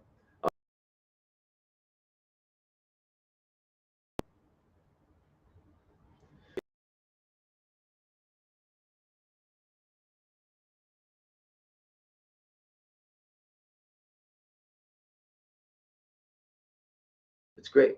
It's great. It's great. Great, great, great. So that's when you have a balanced, healthy diet balance. You're going to wind up doing that thing, and you're not going to get CFCs. All right. Um, Now, if that's out of balance, and you got to find out, are you on, even if it's a natural hormone, bioidentical hormones, are you taking, is it, what is your formulation and all that? If any of these get too high, all right, so we got to find that out. And the thing about the 4-hydroxy, right? When the 4-hydroxyestrone, which we said is the one that causes a lot of problems, is very genotoxic, toxic to the genes. Okay. In phase 2, when it gets methylated, uh, it's neutralized, right? So if you had a high phase 2 because you ate lots of broccoli and broccoli sprouts and cabbage and cauliflower, then you would neutralize the 4-hydroxy, right? I mean, because if it's not methylated, it starts producing these things called quinones, which are nasty, nasty things, very carcinogenic. Very similar to what the 16s do. The 16s. So the 16s, the 16s and the 4s are hydroxys are nasty. All right. Um, what's very interesting too is when they take CFCs, breast CFCs, and they find out that they actually produce much higher levels of the 4-hydroxyestrone than they do of the 2-hydroxyestrone. Whereas normal breasts, I mean, breasts that they're not CFCs, produce about equal amounts of both. Okay.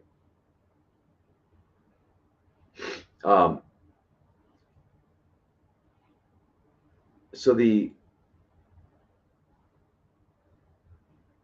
thing about the 16 too, if it goes into phase, okay, so 16 hydroxyestrone,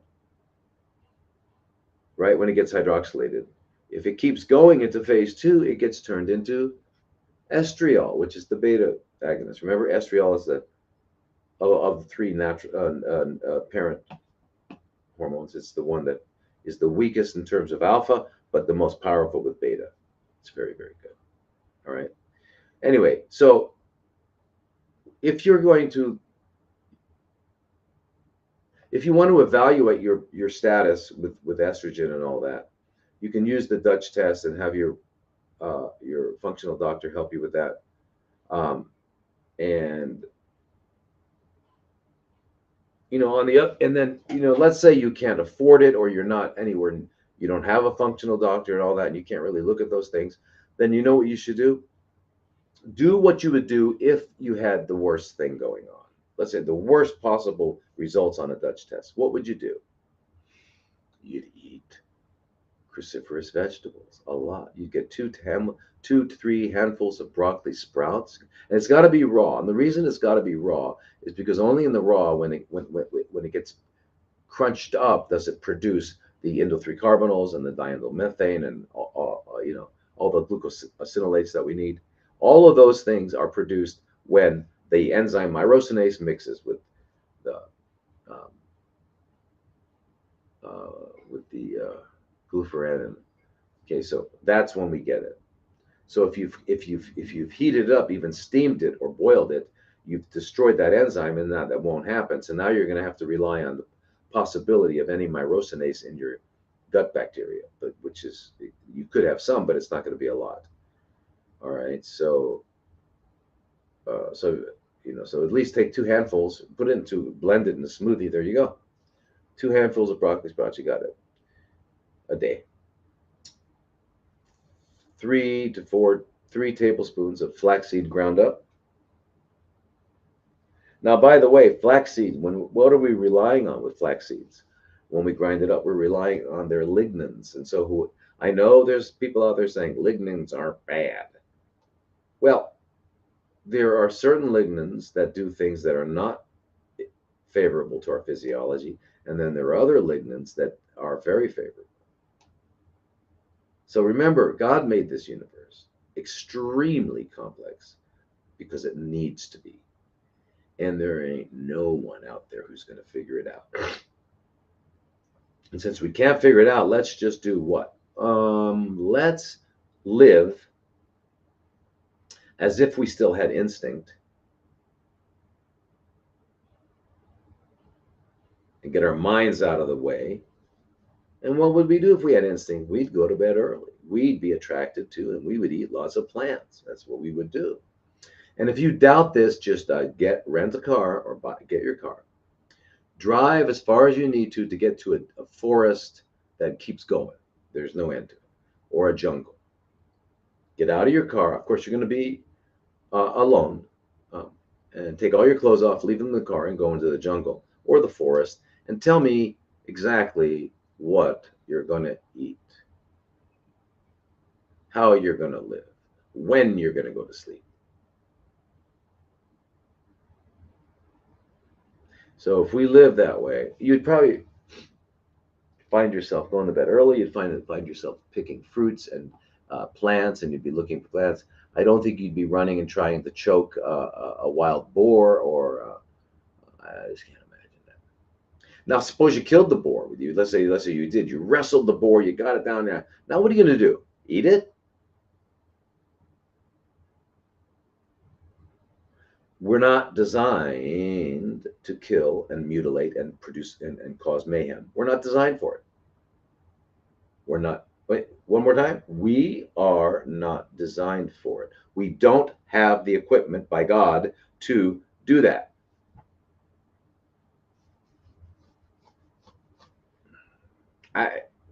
This is actually still a controversy.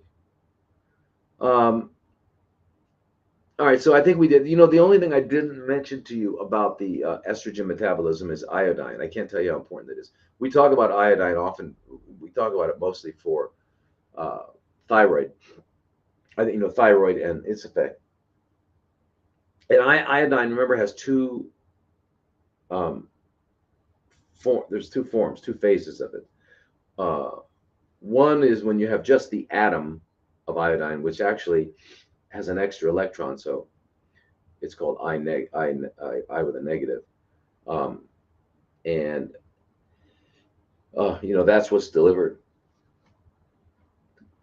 with thyroid hormone to the cells to make them produce energy. The other way that iodine is when two negatives get together, and that's called I2, or molecular iodine. Well, that's a cofactor in estrogen metabolism. Very, very important cofactor. And women with or without CFCs should put at least 2 drops of Lugol's on their breasts daily. Now, Lugol's is a solution that was, when was he, 1830? I don't remember, a long time ago. It's a combination of iodine and iodide. It has both, all right? So, but what it does, the iodine, is it actually increases the 2-hydroxylation of estrogens. Okay, so it increases that. And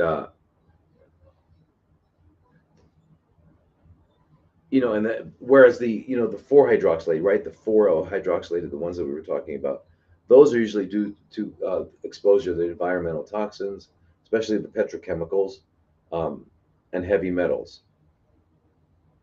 Those all induce 4-hydroxy. Iodine increases 2-hydroxy, right? And iodine also increases the conversion of estrone to estriol. Estrone to estriol. Estrone we prefer not to have. Estriol we like. All right. And the other ways dietarily to deal with estrogen and even testosterone, all the hormones, is to consume at least, they say if you look at the nutritional cycles tables books, they're going to say 40 to 60 grams of fiber every day. Okay, why? Because fiber grabs and excess hormones and gets rid of them instead of allowing them to metabolize and cause problems. All right, and helps you get rid of them. All right, the fiber also grabs excess fat. So if you eat, if you have eating too much fat, it'll grab that as well. But if you're eating healthy, then fiber is your food. It's what's in your food. All right, spinach, broccoli, all those. Okay. Now the flax seeds are incredible. They promote the CYP1A1 enzyme system in your liver, and they actually inhibit the CYP1B1, which is okay. So they go in different. The first one I said brings us to the 2-hydroxys. Okay, very important. So actually, then you can say that flax seeds promote 2-hydroxylation, right? And they inhibit 4-hydroxylation. They inhibit it. So even if you've been exposed to environmental toxins, okay.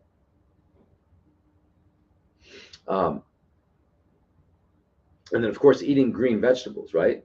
Either any of the cruciferous vegetables. I think there was a study that was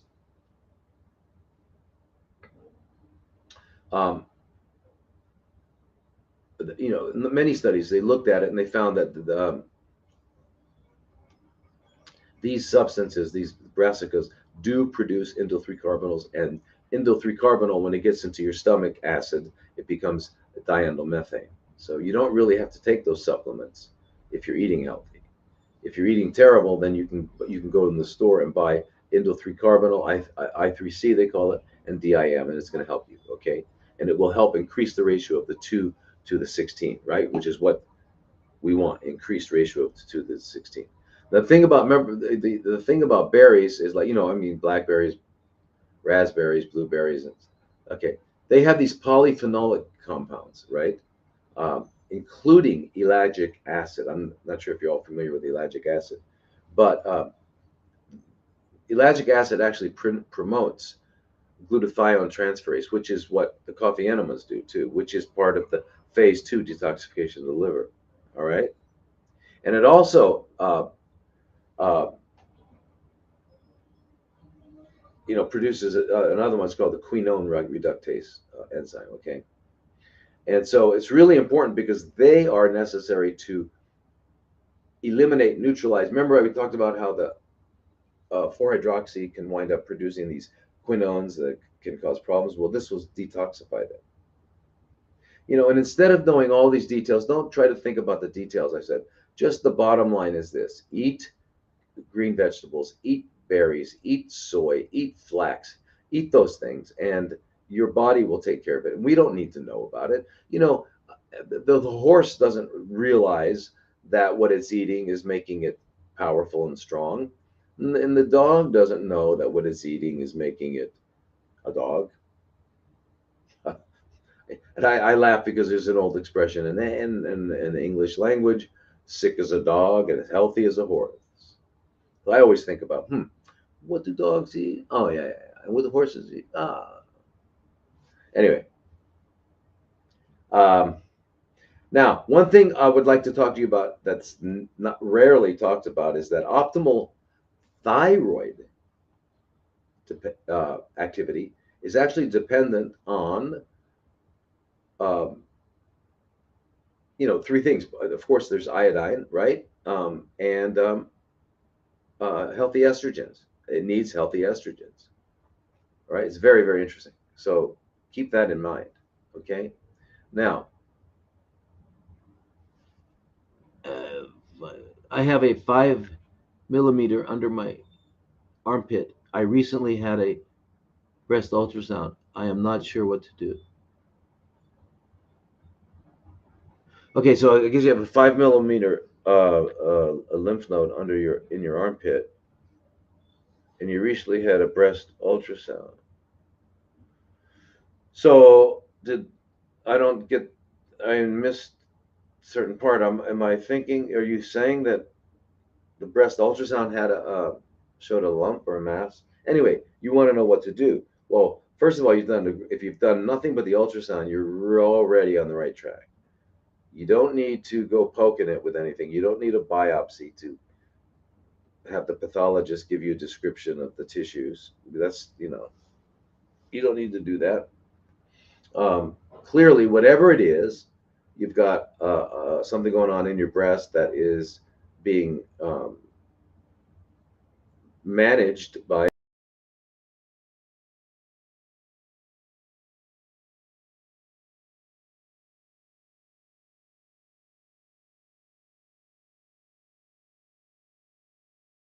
response. So it's doing its job. What we need to do right now is you need to just clean your body really well. Um, you should do a minimum of 3 week juice cleanse and colon hydrotherapy. You got to get a lymphatic therapist, movement, move all day long. You got to do some, movement every 90 minutes. You do something for, you take 10 minutes and just do something vigorously, and then go to sleep early. And then, there's a lot of things that you can do, okay, without getting, don't, if you get sucked up into the system, and don't let them biopsy, because if they biopsy, well, I can't tell you that because I don't know you. But if you were someone that was a student of mine, I would say we don't need to have a biopsy because not only will it change, it will help us in no way. It doesn't. It's not helping us in any way. We know that, but what we do know also is that it's going to cause a problem. It's actually going to cause a problem. So, I mean, they do. They cause problems. They uh, they release the inhibitory effect that mass had on any satellite lesions. There's lots of satellite lesions, some microscopic ones all over the place. And they're being inhibited from growing because of this. It's producing inhibitory uh, chemicals. So when you poke it or pull it out, you release it, and now that's not going to happen. And now all these other ones are going to grow. So that's not a very good thing. And we don't need to do it anyway. Um, all right. So what other questions do we have?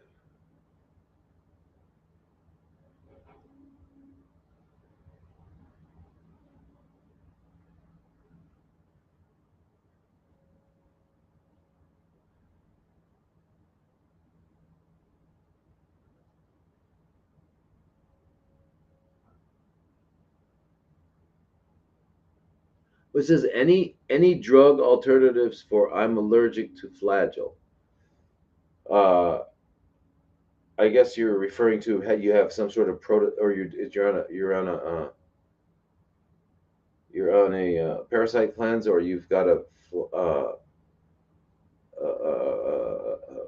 parasite, a protozoal infection that you know about. Um,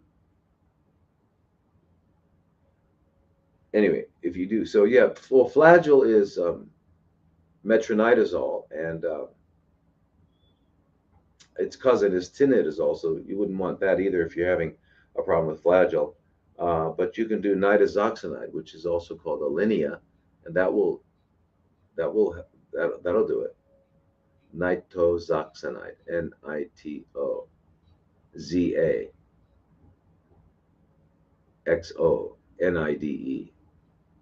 also called Alinea. Alinea.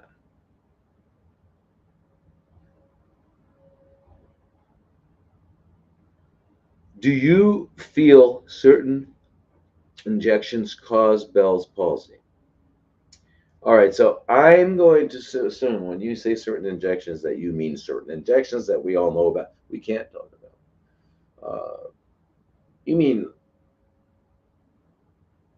You mean the bioweapon, right? Okay. Yeah, it does. On its way to causing a lot of other nasty things. Yes, yes, yes, yes, yes. But it's not the only cause, of course, because Bell's palsy existed a long time ago, before um, that this madness started.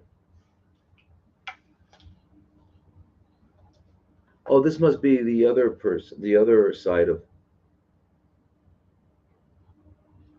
this must be the other part of that question. It says I had an ultrasound on my breast. Report says suspicious 5 millimeter. Oh, left armpit. Oh yeah, same one. Okay. All right. So good. Okay. Fantastic. And then let's see what we see with Facebook. Can you heal estrogen receptor positive grade 3 and HER2 naturally? Yes, yes, but it has to be very. It's a very.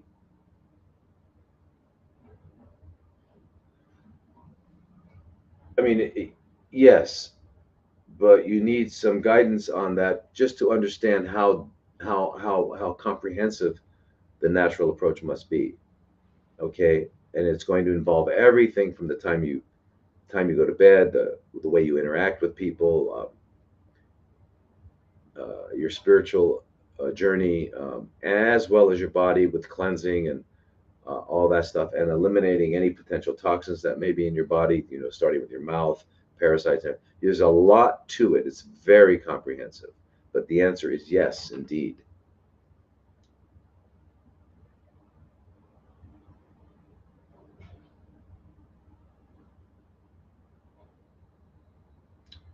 Dell,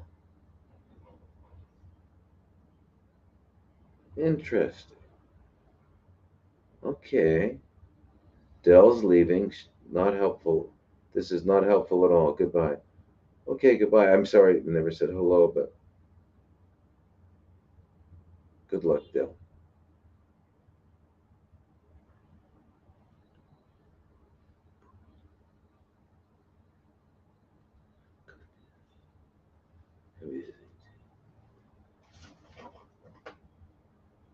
Okay, so chronic prostatitis since 2011.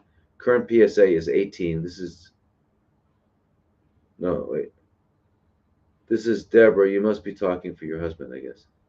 Uh, Schedule for MRI. If CFCs found, how would you treat? Okay, so Deborah, this must be about your husband or boyfriend and or father or son. So they're scheduled for MRI. Okay, good. You're not getting a biopsy. All right. All right. So if they find it, the first thing I would not do is I would not get a biopsy. What I would do is do what we always talk about. Begin a very thorough cleanse. With a man with prostatitis means an inflamed prostate, and um, there are many things that contribute to inflamed prostates. One is sedentary, inactive, sitting on it all the time. Um, and the other one is dietary. There's all sorts of, uh, I mean,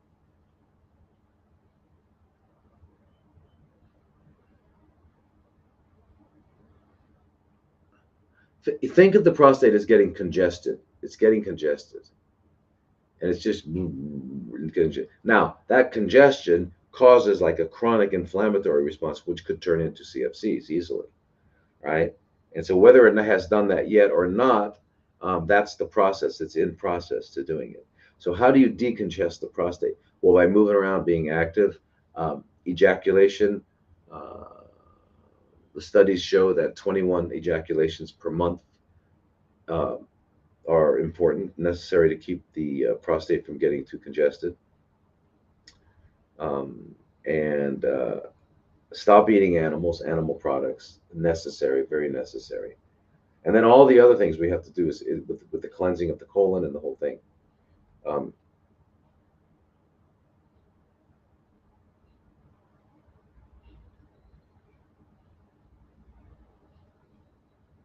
wow, I'm so sorry to be tired.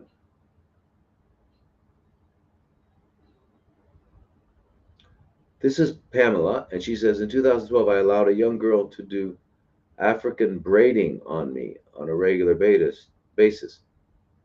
I noticed she had a rash.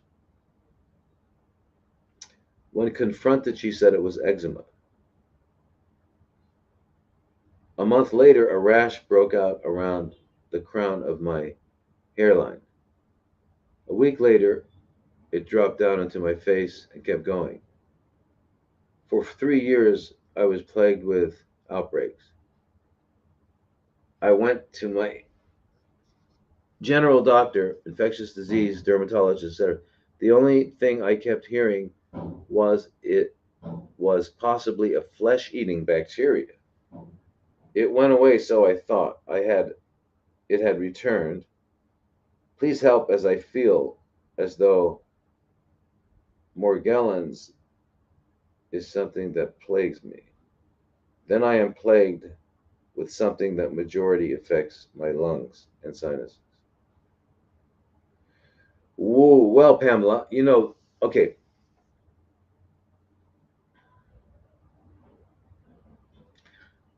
yeah, I guess I don't know, flesh eating bacteria. I'm rash, and you know normally what we see especially in those kinds of those kind of countries, we'll see either scabies or we'll see um, ringworm, that kind of thing. But this sounds a little different. Well, obviously you've got to cleanse big, big, big time. Anti-parasitics cleansing. I mean, cleansing is with including juice cleansing, all the things we're talking about, and then it looks like a good parasite cleanse, which includes protozoa, the worms, the helminths, protozoa, and funguses. Okay, 3 weeks on, 1 week off. 3 weeks on, 1 week off. You remember that, right? You remember that we talked about that. It's usually ivermectin, fenbendazole or mebendazole, niclosamide, or praziquantel, um, or pyrantel palmitoate, but and then either nitazoxanide or tinidazole, and then and that would be for the protozoa, and then for the funguses like fluconazole or nystatin. I don't know what's going on with you, and I don't know your lungs and your sinuses.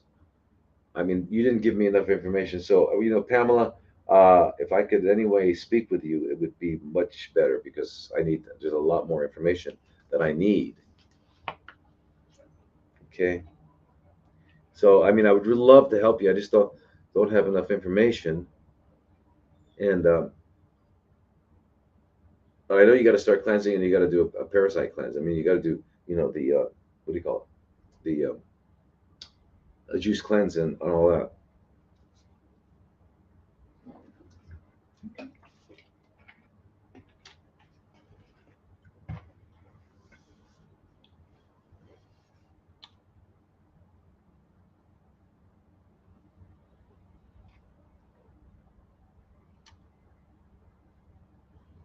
My mom, this is Kathy. My mom is 88 and just diagnosed with 2.5 speculates nodules in the lung. They wanted to do a biopsy, but we refused. Good for you. The original X-ray said 1.8, and then the CAT scan said the CAT scan without contrast said 2.5.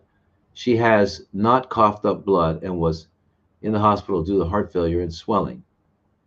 What is the best course of action for this nodule, which they call the mass, and said we need a biopsy?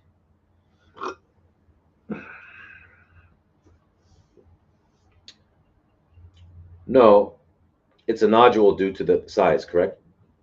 Anyway,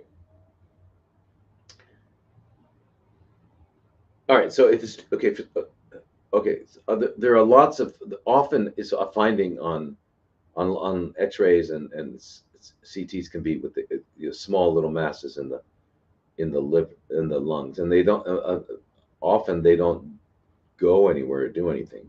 But the fact that your mother has heart failure and swelling, in other words, if she's got heart failure, that was first of all we have to get that sorted out, because the heart failure just means there's less blood being pumped, therefore less oxygen being pumped to all the cells, and they're not going to be functioning at their optimum. So we need to get that improved. And I'm not sure, where you are and what quality of medical help you have, but the heart failure needs to be worked on, and then she needs to go through a thorough cleanse. We don't need to go in and take a piece out of that. That was very good. You don't need to biopsy it. We just need to clean up. Anytime we have an abnormality or of anything, like this woman, with the rash, the scab, um, uh, we've got masses here and there and all that sort of thing. It just means that our body is out of balance, and it's trying to adapt, and it's producing. These are just manifestations of that. So we've got to just start and begin our cleansing. That's always the answer. And things go away and get better. You started as soon as possible. You've got to cleanse. Might be a 6-week juice cleanse, 4 week.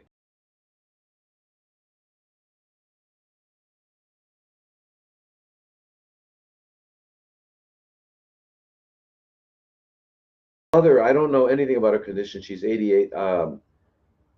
But I just know that we need to take care of the heart failure right away. And whether and that little nodule in her lung may or may not be of significance for her at this point in time. And I wouldn't even think about it. They're just it's their knee-jerk way of responding. They see a mass and they want to take a piece of it and look at it under the microscope. It's just the way they are. That's just I mean, she's 88. I mean, there's no, what are you going to do? So you find out, suppose you found out it was CFCs of the lung. What are you going to do? Give her high dose chemotherapy? No. So, but, I don't, that's not necessarily what it is.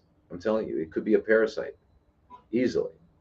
So your mother needs to go through a good thorough cleanse, and that will also help her with her heart failure, and also start moving around, even though she probably doesn't have the energy. Get her to take walks with her, get her to start moving around, because we need to move around, eat less, but make sure you eat nutrient dense food. Okay, so chia pudding and spirulina, just things like that, really healthy things.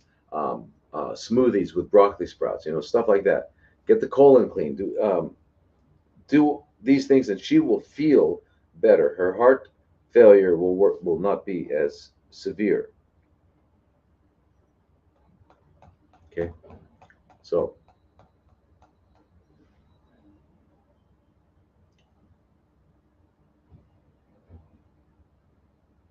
anyway, here we are. I didn't get a chance to. I want to do this last this one here. This is from the website, and this is a B. B. I'm 67 and retired at age 62 after working in the field of law on Wall Street in New York City. Wow, I was a very high stress job. It was a very high stress, sending you to the urgent care at least every 2 months for CPK of over 2,000. Wow. So that means for CPK, muscle pain and spasms, and now it's about 585. So CPK is an enzyme that's in muscles, including heart muscles. I have autoimmune with primary Raynaud's in my fingers only, and have mixed connective tissue, with the word they use is diseases. I was diagnosed with left breast invasive mucinous carcinoma and DCIS after a core needle biopsy with a Ki67 of 2, ER positive, PR positive, negative, HER2. I found a small lump myself in December, and the following week, mammo showed grades 3 as suspicious, and suspicious ultrasound recommending a biopsy. I originally declined the biopsy in 2018, but was later pressured by doctors to at least do that, which I did eventually on May 30th. She wanted me to be scheduled right away for surgery. I've seen 3 oncologists who said I don't cut it. If I don't cut it out and do radiation and take estrogen 10 years, I will die. All right, let me stop there for a minute. Okay, first of all, they're lying. They're lying. If they know it or not, they're lying.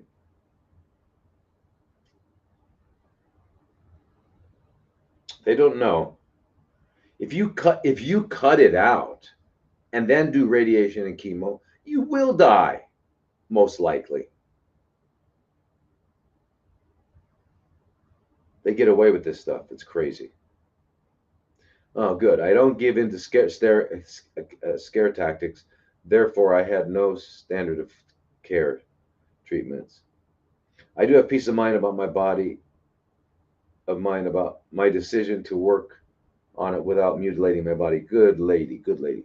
A little background. I was given yearly mammograms by my GYN doctor starting at age 35 to 50. Do you see anything wrong with that, B? Come on. Your breast was squashed and irradiated for 15 years, whatever, every year. Squashed and irradiated, of course you're going to develop something. Due to IVF treatments, at Mount Sinai in Colombia in 1985. I have no family history of CFCs, so it wouldn't matter if you did because it's not genetic. The second hospital IVF prep attempt to level out my FSH and LH.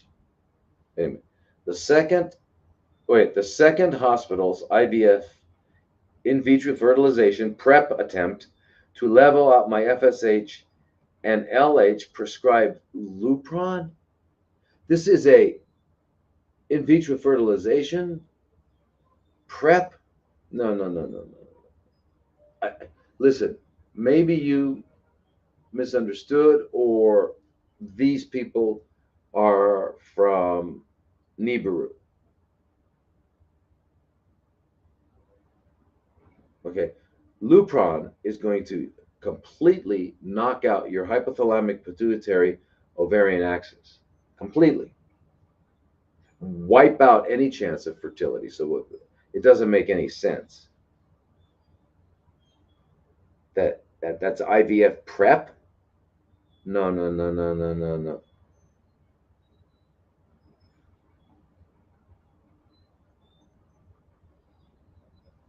The Lupron put me into premature menopause, of course. My pap smears are always clear. I believe the Lupron opened me to the CFC along with poor eating. I've unfortunately been addicted to sugar for many years, which I've been working on overcoming since I was diagnosed with CFCs. It's been a struggle. I've had no treatment whatsoever with CFC diagnosis because I firmly believe that with making major changes, I can reverse or at least halt my growth. I am not financially capable of traveling to your center as my Social Security retirement is my only source of income. I've been divorced 22 years, and that's good for you. I enjoy walking.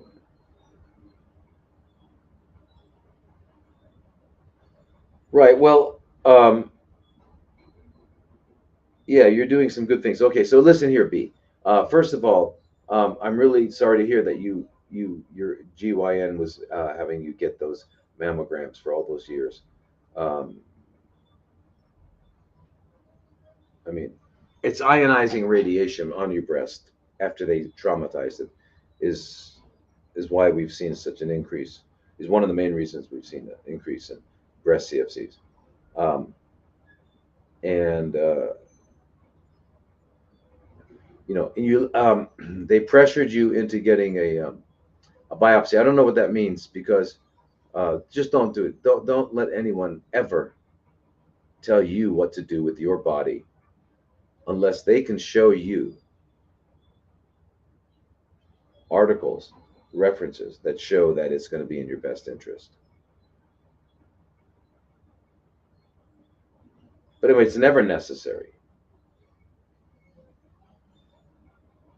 And you should have asked them. You should have told them again, I'm not going to do chemo and radiation and surgery. So therefore, why do you want a biopsy again? You'll find out they don't want it. They just use it as a way of allow a justification for them to take it further. Anyway, there's many things you can do, B, and now's the time to do it. And we've talked about it. I've referred to it a lot today in the talk, and there's also on a lot of on the other. If you look at some of the older lives, you'll find it. But I, it's a complete program. Like I've said, you just got to cleanse. You've got to find a if you can find a functional doctor that'll work with you, um, that's willing to collaborate with me. I'd be happy to collaborate with him or her. Um,